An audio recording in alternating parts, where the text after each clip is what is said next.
네, 사랑합니다. 잘 오셨습니다. 참 잘 될 겁니다. 주님께서 축복하실 겁니다. 네, 오늘 예수님께서 기도하고 계셨다. 우리가 성경을 보면 예수님이 기도하시는 장면이 여러 차례 나옵니다. 산에 가서 기도도 하시고 밤을 새워 기도하시고 또 외딴 곳에 머무르면서 기도하셨다. 아마 제자들도 유대인들이기 때문에 기도를 종종 해왔습니다. 근데 기도를 마치시자 오늘 제자들은 예수님께 기도에 대해서 가르침을 청합니다. 예수님이 하시는 기도, 그 기도의 방법에 대해서 좀 가르쳐 주십시오 하고 청합니다. 그래서 예수님께서는 우리에게 기도의 모델이라고 하는 주님의 기도를 가르쳐 주십니다. 예수님이 친히 가르쳐 주신 기도는 이 주님의 기도뿐이에요. 나머지 다른 기도는 교회가 만든 기도이죠. 그래서 기도는 이렇게 해라 하고 가르쳐 주는데 굉장히 중요한 내용이 들어있죠. 여러분, 기도하면 우리는 뭐라고 생각합니까? 비는 거다. 빌기자, 빌독자거든요. 누구에게요? 절대자이신 분에게 비는 거다. 요즘 우리 현대인들은 기도를 잘 안 하는 모양입니다. 그래서 사람이 하나님께 비는 것이 아니라 하나님께서 우리에게 빌어요. 하나님께서 비는 기도, 하나님께서 제발 우리에게 뭐라고요? 야들아, 기도 좀 해라. 우리가 하도 안 하니까 하나님께서 우리 기도하라고 빈다고 하는 그런 책 제목도 있습니다. 자, 우선 예수님께서 가르쳐 주신 주님의 기도. 첫 번째 시작이 어떻게 나오죠? 오늘 루카복음입니다. 아니, 우리가 지금 바치는 주님의 기도는 마태복음에 나오는 주님의 기도인데 거기는 7가지 청원인데 오늘 루카복음에는 5가지 청원으로 나오고 하늘에 계신이라는 말이 빠져있죠. 바로 뭐라고 나옵니까? 아버지의 나라가 오시며. 하나님이 누구라고요? 아버지다. 예수님 이전에는 하나님을 그냥 하나님 혹은 야훼 주님이라고 청했어요. 근데 예수님은 우리에게 하나님이 아버지라고. 그 아버지라면 자녀를 위해서 모든 것을 다 주시는. 그러면 우리는 어떻게 됩니까? 하나님이 우리 아버지니까 우리는 어떻게 돼요? 자녀들이야, 자녀들. 그래서 오늘 이 독서에서 바오로 사도가 우리가 이제 죄의 노예였는데 이제 우리가 세례를 받음으로써 하나님의 자녀가 되었다. 그래서 그리스도와 함께 묻혔고 그리스도를 죽은 이들 가운데서 일으키신 하나님의 능력에 대한 믿음으로 그리스도 안에서 우리가 다시 태어났다는 거예요. 세례 성수를 통해서. 그리고 우리의 불리한 조항들을 담은 우리의 빈 문서를 지워버리시고 그것을 십자가에 못 박여 우리 가운데 없애버리셨다. 그래서 우리가 죄의 노예, 우리가 빚진 사람이었는데 이제 예수님이 십자가상의 그 죽음으로 그 빈 문서를 다 모조리 태워버렸으니까 이제 우리는 하나님의 자녀로서 그리고 하나님께서 주시고자 하는 놀라운 선물, 상속을 받을 수 있는 상속자가 되는 거죠. 그러면서 이제 우리가 기도할 때 이제 기도의 양식이 있잖아요. 우리가 부모님한테 이제 예전에 향토 장학금을 청하려고 그러면 뭐 합니까? 편지를 쓰잖아요. 부모님 전상서. 부모님 그동안 뭐 건강하게 잘 계십니까? 먼저 부모님의 안부를 묻고 불초 소생도 덕분에 잘 지내고 있습니다. 그러잖아요. 그죠? 그 기본적인 양식은. 그 다음에 뭡니까? 다름이 아니오라. 예? 다름이 아니오라 지금 향토 장학금이 필요합니다. 이렇게 하면서 뭘 청하잖아요. 그것처럼 우리가 주님께 바치는 기도에서 첫 번째 호칭이 아버지. 근데 이 호칭은 예수님은 어떻게 불렀는가? 아빠라고도 불렀어요. 아빠. 아빠와 아버지와는 조금 차이가 있습니다. 아빠라고 부르는 것은 누가 부르죠? 어린아이. 그 어린아이니까 아버지의 관계가 더 친밀한 거죠. 예수님도 때때로 기도할 때 아버지라는 표현보다는 아빠라는 표현을 썼습니다.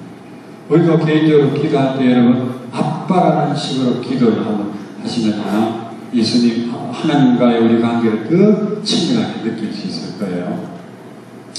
근데 세상에 우리 아버지가 계시잖아요. 그 아버지와 나와의 관계가 정말 좋은 관계였다면 이 하나님 아버지라고 할 때도 좋은 관계로 이렇게 우리가 생각이 되는데, 세상의 아버지가 굉장히 나하고 좀 뭐가 안 좋았다면 하나님 아버지의 관계도 좀 그렇게 느껴질 수 있습니다. 그래서 이 관계를 좀 우리가 좀 해소를 해야 되는데, 이 세상에 살던 나의 아버지가 너무 엄해가지고 나를 너무 어릴 때부터 힘들게 했고, 또 우리 어머니를 그렇게 해가지고 아버지에 대한 미운 감정이 있다면 하나님 아버지 해도 왠지 아버지 하면 좀 그런 상처가 남아, 트라우마가 남아있을 수 있는데, 그것도 좀 우리가 지우면 좋겠어요. 그래서 세상의 아버지와의 관계에서도 그 주고받았던 상처가 있다면 우리는 어떻게 할까요? 주님, 제 아버지를 용서합니다. 제 아버지를 축복해 주십시오. 또 돌아가셨다면 그 아버지에게 영원한 안식을 주십시오 하고, 우선 세상적인 육적인 아버지의 관계를 조금 여러분들이 이렇게 좋게 풀고, 그리고 이제 하나님 아버지의 관계를 이렇게 좀 연결시키면서 기도한다면 기도가 아주 친밀한 관계로 기도가 될 거예요. 그래서 먼저 우리가 청하는 아까 편지처럼 아버지의 나라가 오라고, 네? 아버지의 이름이 그렇게 빛나야 돼요. 그래서 우리가 하는 모든 것들을 먼저 하나님께 영광을 드려야 돼요. 그 다음에 우리가 필요한 거 뭐죠? 일용할 양식, 현세적인 거 필요한 거 청하면, 그럼 주님께서 주실 거다. 그 다음에는 뭐죠? 죄의 용서, 우리 죄를 용서해달라. 그 다음에 유혹에 빠지지 않게 해달라. 그래서 현세적인 물질적인 것도 청하지만 영적인 것도 우리에게 필요한 거다. 특히 악으로부터 항상 지켜달라고. 그리고 기도하지 않으면요, 호시탐탐 거리는 요즘 악이 공격하고 우리가 힘들어지고 어려워집니다. 그래서 기도하지 않고서는요, 우리가 제대로 이 현실을 살아갈 수 없어요. 그래서 아까 제가 얘기한 것처럼 이제 하나님께서 우리 사람에게 빈다니까요. 기도하라고. 뭔가 은혜를 주려고 하지만 안 비니까, 안 청하니까 못 준다고요. 근데 청할 때 어떻게 청해야 되느냐에 대한 것, 오늘 예수님께서 비유로, 이제 친구가 왔는데 다른 친구에게 뭔가 빵을 구하러 갔지만 이미 장거리가 안 된다. 그럼에도 불구하고 계속 매달리니까 빵을 주더라. 친구임에도 계속 매달리면서 준다면, 하물며 아버지는 어떻게 하느냐? 친구인데 숨을 두드리니까 귀찮아서 주는데, 아버지는 더 좋은 거 주신다. 심지어는 성령이 누구시요? 하나님 당신 자신을 전부 주신다. 가장 좋은 것마저도 다 내어주신다. 그러니까 우리가 믿고 주님께 대한 신뢰를 갖고 꾸준히 기도를 바쳐라. 근데 오늘 일독서를 보면요, 소돔과 고모라가 이제 멸망하는 그런 상황에서 아브라함이 하나님께 청합니다.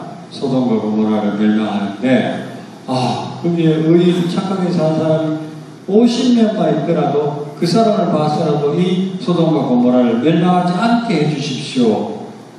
청하는. 그래서 아브라함이 중재에 나선 거예요. 중재. 그러니까 하나님께서는 그 아브라함을 보고, 그래, 50명만 있어도 내가 멸하지 않겠다. 근데 있었나요? 없었던 거죠.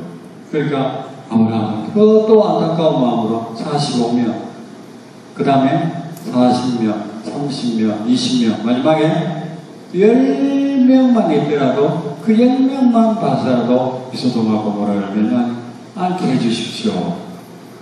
저는 먼지와 제 마음도 못합니다. 하나님 앞에 자신을 낮추고 그 소돔과 고모라를 구하기 위해서 그렇게 여러 차례 밀당하는 거. 그러나 마지막에는 정말 10명도 없어요. 이제는 아브라함도 10명이 없는 이 소돔과 고모라. 그래서 아브라함도 이제 두 손을 들고 맙니다. 하나님은 자비로우신 분이죠. 어떻게든지 구원해 주려고 하지만 마지막에는 정의로서 심판을 내리신다는 그런 하나님이신데, 비록 정의로우신 하나님이시지만 우리가 지금 현세에서 정말 마음을 다해서 주님께 자녀로서 청하면 주님께서는 분명히 들어주신다는 거 우리가 좀 믿고, 또 기도를 자주 드려야 돼요. 대화한다는 것은, 대화를 하루에 한 번 대화하면 끝나버립니까? 아침에 일어나자 대화 한 번 끝, 이러면 안 되죠. 자주 주거니 받거니 하는 대화를 해야 된다. 우리가 살아가면서 필요한 거 참 많이 있겠죠. 또 필요한 것뿐만 아니라 감사드려야 될 것도 참 많이 있을 겁니다. 그래서 이 기도는 대화니까 끊임없이 주고받는 것을 생활화. 우리가 흔히 아우스팅 성인은 이런 표현을 했어요. 기도는 호흡이다. 영혼의 호흡이다. 여러분, 호흡하지 않으면 어떻게 돼요? 죽잖아요. 영혼의 호흡이니까 주거니 받거니는 매일매일. 심지어 우리가 하늘나라에 가도 주님과 만나가 대화할 건데 이 지상에서 주거니 받거니 대화하는 거죠. 그래서 이 기도를 우리가 잘할 수 있는 그런 좋은 습관을 좀 들이면 좋겠습니다. 제가 이제 고해성사 할 때마다 이렇게 물어봅니다. 다른 죄를 다 물어요. 아침 저녁 기도는 꼭 하십니까? 근데 의외로 아침 저녁 기도하지 않는 분들이 꽤나 많습니다. 어떤 사람은 저녁 기도를 합니다. 여러분, 아침 기도가 중요합니까? 저녁 기도가 중요합니까? 네, 둘 다 중요하죠. 근데 아침 기도가 더 중요해요. 시작할 때 하루를 봉헌하는 것으로 출발해야 되지 않습니까? 마무리할 때 결산하고 반성하는 것보다는 시작할 때 하루를 주님께 봉헌하는 것이 더 필요하고, 아침을 먹듯이 뭐를 먹어야 돼요? 기도도 먹어야 된다. 아침 안 먹으면 어떻게 됩니까? 즉시 느끼잖아. 아, 배가 고프다. 또 점심을 안 먹으면. 그런 것처럼 아침, 점심, 저녁. 그리고 아침 기도, 저녁 기도, 삼정 기도. 이 기본적인 기도를 우리가 바쁘다는 것 때문에 자꾸 놓치면 결국 은총 속에 못 살게 되고, 악은, 사탄은 그런 영혼들을 가까이서 공격한다는 겁니다. 그래서 주님의 기도에서도 마지막에 유혹에 빠지지 않게 해주시고, 그 다음에 또 뭐죠? 악마로부터 지켜달라고 너희들은 하나님 아버지께 청해라. 아버지. 그러면 아버지가 지켜줄 거다. 그런 청하는 거 보호를 받지 않으니까 우리가 당하게 되잖아요. 한 주간도 우리가 좀 깨어있는 이런 신앙, 기도를 정말 생활하는 그런 신앙이 되기를 간절히 바랍니다. 아멘. 네.